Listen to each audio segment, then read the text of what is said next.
राम राम दोस्तों, स्वागत है आपको मेरे यूट्यूब चैनल हेल्थ और वेल्थ मैटर में। दोस्तों, आज का बड़ा सवाल ये है कि ये मार्केट किस तरफ जा रहा है। निफ्टी आज देख लो, निफ्टी 0.16% डाउन हुआ, पर शेयर 1%, 2%। पोर्टफोलियो तो कम से कम 0.50%, 1% 1.5% तक डाउन हो गए।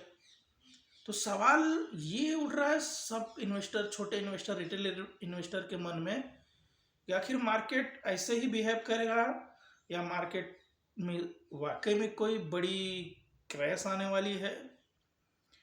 और इस टाइम पे सब लोग थोड़ा डरे सहमे हुए, मार्केट तो खुद डरा हुआ है और समझ में भी नहीं आ रहा है। जिस हिसाब से शेयर गिर रहे हैं उस हिसाब से निफ्टी में तो गिरावट है ही नहीं। ऑलमोस्ट देखा जाए तो निफ्टी तो अभी भी हाल काफ़ी हाई है और मिड कैप स्मॉल कैप की हालत तो सबको पता है। भाई मुझे तो खुद नहीं समझ में आ रहा है, मेरे म्यूचुअल फंड में भी एकदम डाउन में चला गया रहा है। बहुत मतलब उलझन है, पर इसका कुछ कारण भी है। देखो दोस्तों, क्या होता है कि तो जैसा सबको पता है कि हमारा रुपया गिरता जा रहा है, और जब रुपया गिरेगा तो एफआईज तो ऑलरेडी पिछले साल से ही बेच रहे हैं और भी वो लोग निकलेंगे। और दूसरी समस्या क्या है कि जापान का, वहाँ के भी बैंक का इंटरेस्ट रेट बढ़ेगा। फिर इसके बाद जो लोग एन को लेके दूसरी जगह में ट्रेड करते थे, अब उनको भी उसको निकालना पड़ेगा क्योंकि अब उनको इंटरेस्ट देना पड़ेगा। तो इसका भी डर है। फिलहाल में तो अभी 19 तारीख को आएगा उसका तो मालूम पड़ जाएगा। हो सकता है असली गिरावट तो हो सकता है कि मंडे से मालूम पड़े, मंडे के मार्केट में क्या होगा। तो बड़ा सवाल ये है कि आखिर इस गिरावट में हम लोग को, मतलब छोटे जो रिटेल इन्वेस्टर हैं उन लोग को क्या ध्यान देना चाहिए। सबके मन में यही सवाल है कि अभी इन्वेस्ट करें कि रुक जाएं। सब बहुत असमंजस में है। तो फ्रेंड, मेरी तो जहाँ तक समझ है कि हमें, जब बोलते हैं कि लोग डरे हों तब आपको इन्वेस्ट करना चाहिए। तो ये बात भी सही दोस्त कि अगर मार्केट अपना गिर रहा है ना तो ऊपर जाएगा। सबको पता है कि मार्केट जितना तेजी से गिरता है उतना तेजी से रिकवर भी होता है।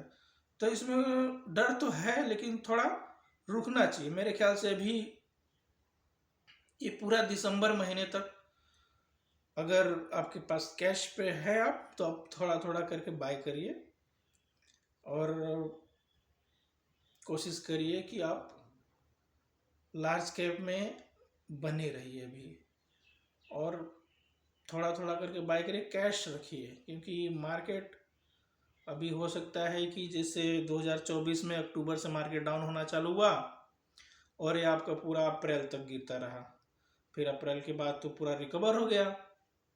तो ऐसा मौका अगर फिर मिले, इनकेस फिर यही चाल हो गया कि अभी 2025 दिसंबर तो ख़त्म होने वाला है, फिर 2026 में फिर अगर अप्रैल तक चल गया ये गिरावट, फिर उसके बाद रिकवर होना चालू हुआ, तो थोड़ा थोड़ा करके खरीदते रहिए।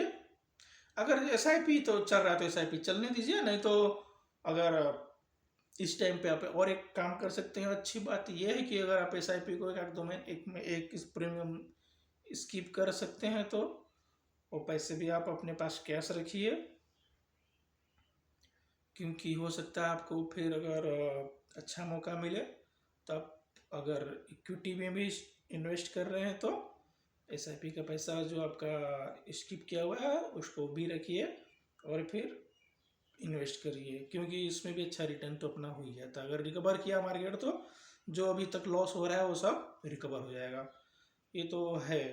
पर एक बात तो है कि अब ये जो एक कॉन्सेप्ट था कि हमें शेयर मार्केट में लॉन्ग टाइम तक रुकना चाहिए, एक्चुअली अगर हम इक्विटी में इन्वेस्ट कर रहे हैं तो एक चीज़ का हमें ध्यान रखना पड़ेगा कि हमें प्रॉफिट बुक करते रहना चाहिए।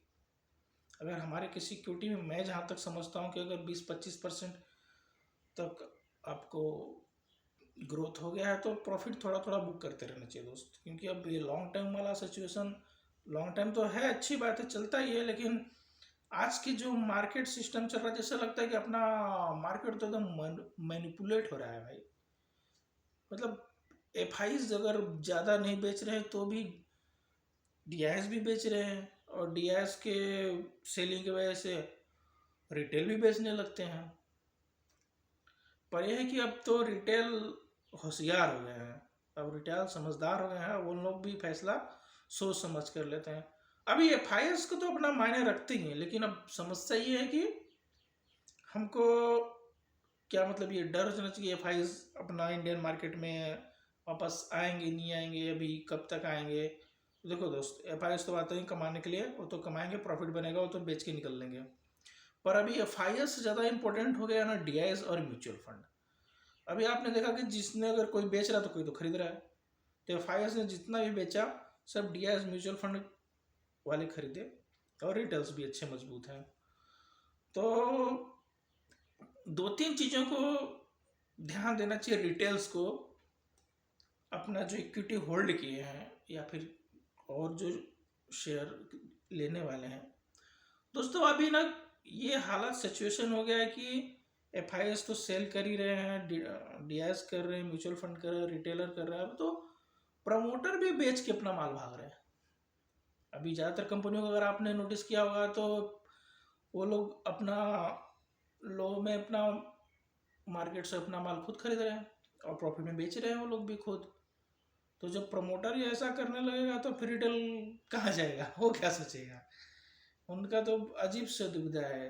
तो मेरे ख्याल से हम लोग को ऐसे शेयरों पे भी ना नज़र बना के रखना चाहिए कि जिसमें प्रमोटर घट रहे हैं और रिटेलर बढ़ रहे हैं।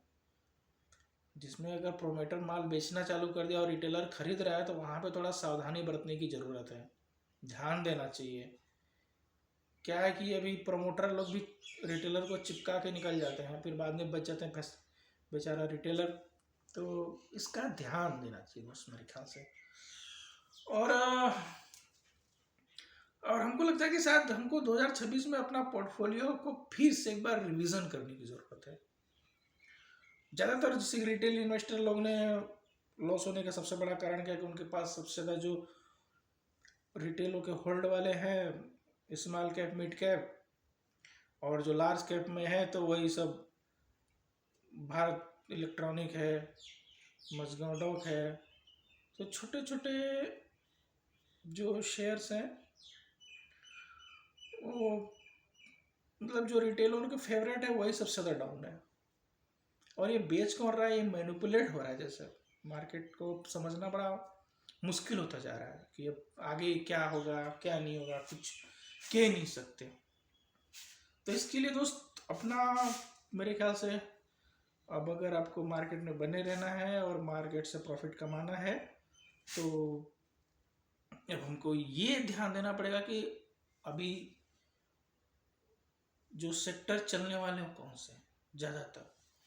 देखो गवर्नमेंट ने जो जीएसटी कट किया है और ये आरबीआई ने इंटरेस्ट रेट कट किया है तो इसका प्रॉफिट तो 100% मिलने वाला है।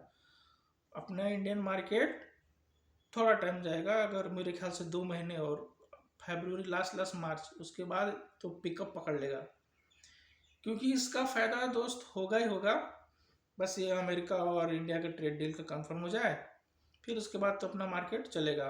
और मुझे लगता है कि ये सब का जो सबसे ज़्यादा प्रॉफिट होने वाला है वो ऑटो सेक्टर, बैंकिंग को और फाइनेंशियल सेक्टर को ज़्यादा होगा, क्योंकि रेट कट और जीएसटी कट का जो सबसे ज़्यादा बेनिफिट होता है यही, क्योंकि यहाँ ऑटो सेक्टर और रियल इस्टेट और मतलब फाइनेंशियल जो फाइनेंशियल कंपनियाँ हैं इन लोग से जो लोग लोन लेते हैं तो उससे थोड़ा इन कंपनियों को फ़ायदा होगा और सेक्टर को फ़ायदा होगा। तो इन सेक्टरों के भी शेयर अपने पोर्टफोलियो में ज़रूर रखें और पोर्टफोलियो को डाइवर्सिफाई करें। कम से कम 40% आप अपने पोर्टफोलियो में लार्ज कैप के रखें, 20% मिड कैप के, 20% स्मॉल कैप के, और 20% में आप इनविट ले लीजिए, रिट ले लीजिए, और थोड़ा गोल्ड और सिल्वर भी ले लीजिए, क्योंकि ये भी रखिए दोस्त, ये भी ना आपके पोर्टफोलियो को मैनेज करते हैं, अच्छा मैनेज करते हैं। और क्योंकि मेरे पास भी है, पावर ग्रिड के इनविट है, माइंड स्पेस के रीट है मेरे पास, और ब्रुकफील्ड के रीट है, थोड़े सिल्वर है। तो ये सब कैसा रहता है ना कि अगर आपका मिड कैप नहीं चला या स्मॉल कैप नहीं चला तो ये चल जाते हैं। मतलब आप तो देख रहे हो सेक्टर वाइज क्या नहीं चल रहा, अब तो एक सेक्टर पकड़ के रखने का नहीं है मेरे ख्याल से, अब तो पूरा सेक्टर को ना थोड़ा थोड़ा करके मैनेज करना पड़ेगा। तो डर तो है दोस्त, पर डरो मत, मार्केट में बने रहो, मार्केट में बने रहो, रिकवरी होगी, और रिकवरी होने के बाद आप प्रॉफिट बुक करते रहिएगा। अभी लॉन्ग टाइम के लिए अपना लॉस मत करिएगा। तो दोस्तों, अभी अपने पोर्टफोलियो की रिवीजन कीजिए और आगे इन्वेस्टमेंट को जारी रखिए, और प्रॉफिट तो होगा, ये मार्केट है, कितना भी कर ले सब मार्केट है, रिकवर हो जाता है। हमने अच्छे अच्छे फॉल देखे हैं और अच्छे अच्छे रिकवर, जितना तेजी से गिरता है वो बोल रहा ना, उससे डबल तेजी से रिकवर भी होता है। तो दोस्तों, अगर आप लोग को मेरा वीडियो अच्छा लगा तो आप लोग प्लीज़ लाइक करिए, सब्सक्राइब करिए, शेयर करिए, और अपना प्यार बनाए रहिए। तो आज के लिए बस इतना ही। राम राम, धन्यवाद।